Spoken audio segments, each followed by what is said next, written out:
Pretty sure how many years we lived on South End. Okay. So, that but after that, that must be where we bought the house on San Francisco Street. yeah. So then you moved to San Francisco Street, and Yeah. what are your memories of San Francisco Street? Well, I was more closer to being a teenager by that time. I wish I remember how long I lived in South End, but I don't. There was some kind of a gap there.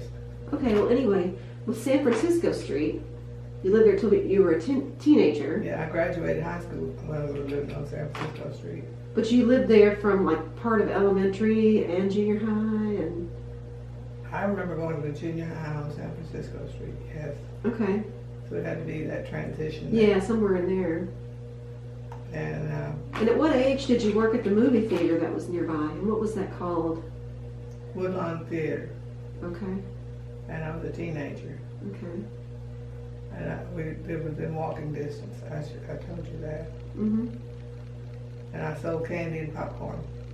mhm, And then after I'd been there a number of years, a couple of years, I guess, working there part time, it's probably on the weekends or something, selling tickets. I got old enough to sell tickets, mhm.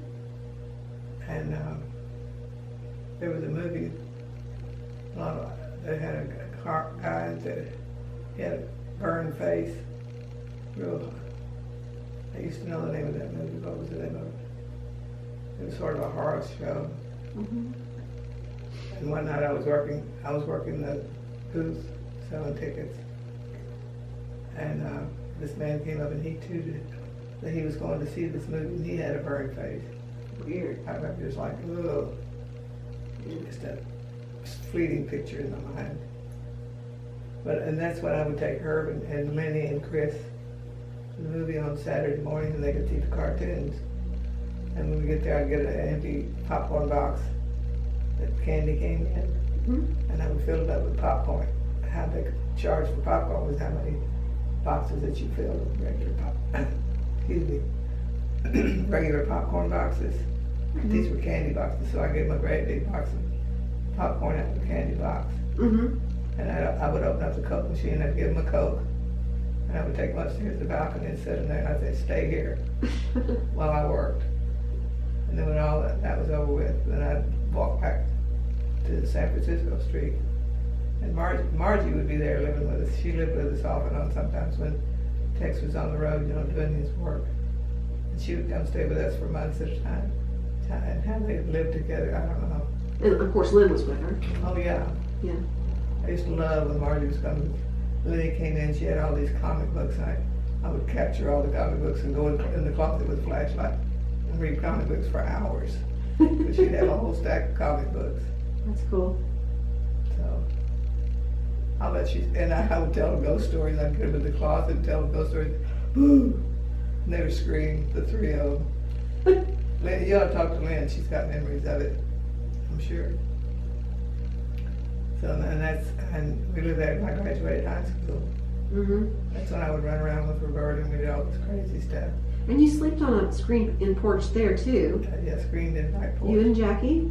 Jackie and I both did. Yeah. And then we got old enough that Jackie got married.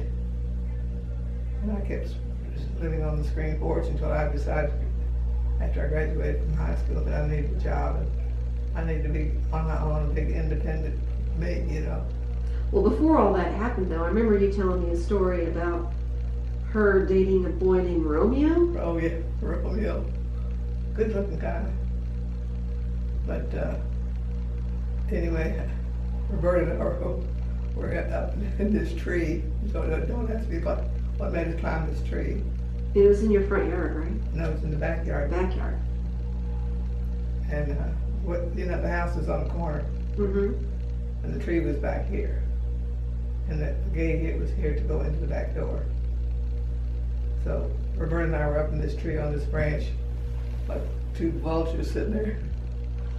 And I don't know how we got up there, but it was just, Were you there before they came or Yeah. after? no, before. So you were just like, well, let's be quiet and Yeah, we listen. wanted to listen. And Roberta had to go to the bathroom so bad we got laughing and giggling. And she wet her pants. she said she did it because she couldn't stand not have any pressure released. But she thought it would run down the branch if she did it, because they were both down there kissing and. Oh, she thought it would like run towards the tree and run down the side. And of course, the noise alerted Jackie. She picked up. I could feel her, Mother! Here we are, like.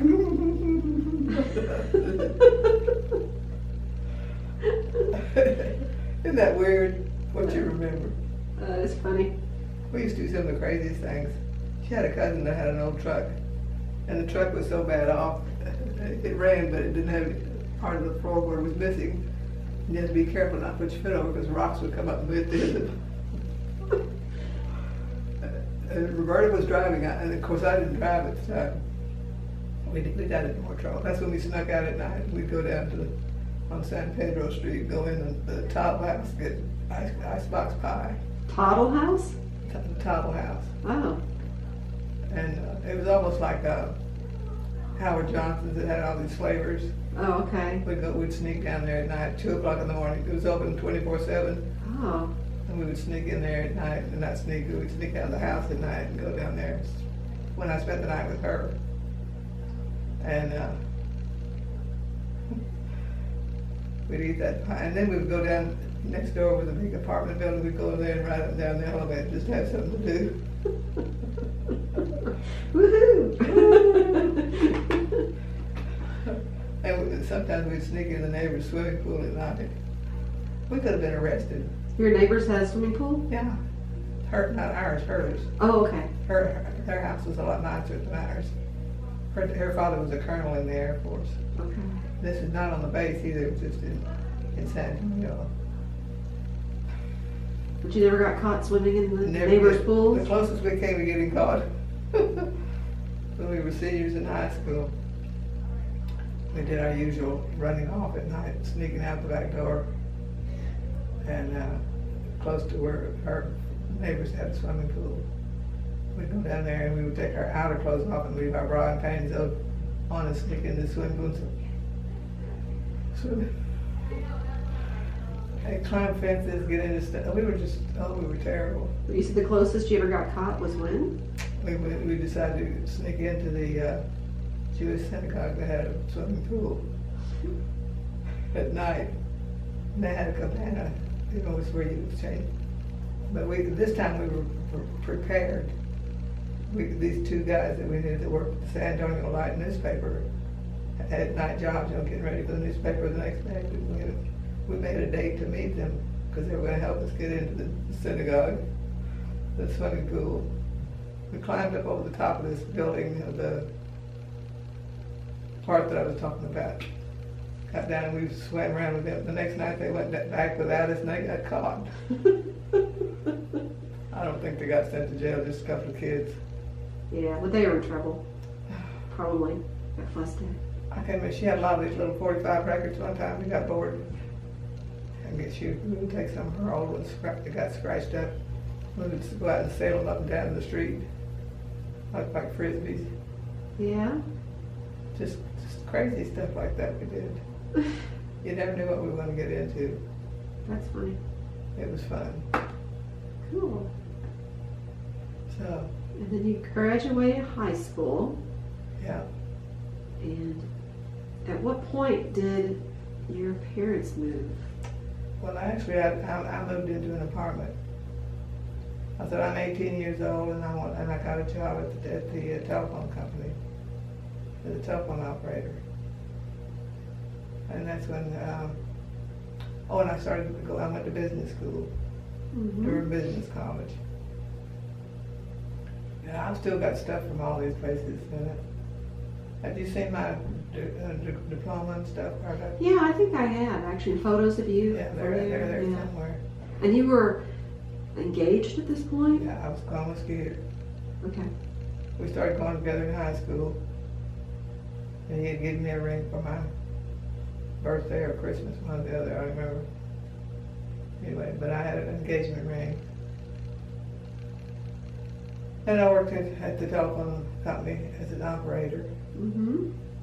I guess I worked there about 2 years. he was in the Navy, and he was serving time down in Corpus Christi. And he would come home on the weekends when he could get away. And then he finally got out of the Navy, and he started going to college at Texas University up in Austin. Mm-hmm. And so once again, and at the time I was working, where was I working when we broke up? That A.B. Hastings claim service that went to where I met that Johnny, the movie star. Oh. John, Who was that? I just got to see him. I didn't get it. I can't remember. I know you told me, but I can't remember his name. Shoot, I can't remember. I can see his face too. Not Johnny Carson, Johnny, the singer. Oh. Oh, I thought you said he was an actor. No, he was a cowboy singer. Oh, well, I'll think of it later. Yeah. Anyway, that's where I got to meet him up close. Not meet him formally, or introduced, but I just said hi when he went into the. Mm. Johnny Carson, not Johnny. The country singer. Yes. Oh, Cash. Johnny Cash. That's right. And the guy that worked there, his daughter was engaged or married to Johnny Cash at that time. And that's why they come to the office to talk to him. Yeah. I don't know what they were doing. They just walked in. But that's where I got to meet him up close. But I remember that he was famous at the time. Well, yeah. We were like, Johnny Cash. So, it was just like from afar. Yeah. So anyway, and then I for some reason I left that job. Maybe I don't know why I left that job. It was another job that I had, and I can't remember the name of it. I worked at a finance company. That's where I was kind of harassed. And I left that job because I didn't like it, getting patted on the butt. Yeah. But anyway, so, and where did I go after that? I guess that's when Skeeter and I broke up. Yeah. And had your parents moved by this point? They had moved to Florida. Daddy had retired. Okay.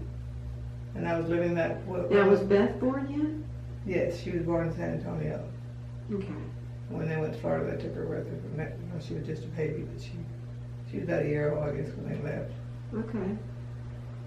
And then I started living, when they first left, before I started living in that women's. The boarding house? I was living with Aunt Fran and Oh, Uncle okay. Mac. I lived with them when they first left. Fran and Mac. Yeah. I guess I lived with them for about a year. And they had converted a bedroom or Their living room. Their living room into a bedroom? They took a curtain and divided it in half. And at that time, they had two babies. They had Susie and David. And I remember Susie was in a playpen, a baby bed, not a playpen. Because that's how little she was. She was still just a baby. And they let me have their bedroom. Now they had a big 2-bedroom house. Wasn't that sweet of them? Oh, yeah. So I guess I lived with them for close to a year. Mac was always playing jokes on me. I told you about all the old jokes he used to play on me. They were a lot of fun. Fran and I used to do the dishes at night, and we would sing and talk. Did she say anything about it? Oh, yeah. Memories? Yeah, she definitely did. What did she remember? Well, we'll talk about that later. Oh, okay. But anyway, so then I lived there, and then they needed to have their own space, so I found out about this women's house that she rented houses, apartments out to women working there, like I did. Mm-hmm. And I can't remember that lady's name. That was our landlady. She was a German woman, but she was a very nice person. We got one meal a day. It was included in the rent. And every night for dinner we had Kool-Aid instead of ice together. But she was a pretty good cook. And we had space in the refrigerator. If you wanted to stuff with your own stuff, you'd put your name on it and put it in the refrigerator. It was a lot of fun living there with all these women. And was this where you had the encounter with the baby squirrel? Yes, exactly. First day I ever went there. She had converted the living room to this big, huge, it was sort of a Gothic looking house. And so that's where the baby squirrel came in. I was bored and I didn't know anybody and I was kind of lonesome, and she had found this baby squirrel out in the backyard and she gave it to me. And I took it and I put it out of a little box on the bed, and I was gonna play with it. When I reached up, like it took a bit beyond the thing, and I went, wow! And it slid across the room. Poor baby. Oh, it probably was okay. I hope so. I hope I didn't kill it.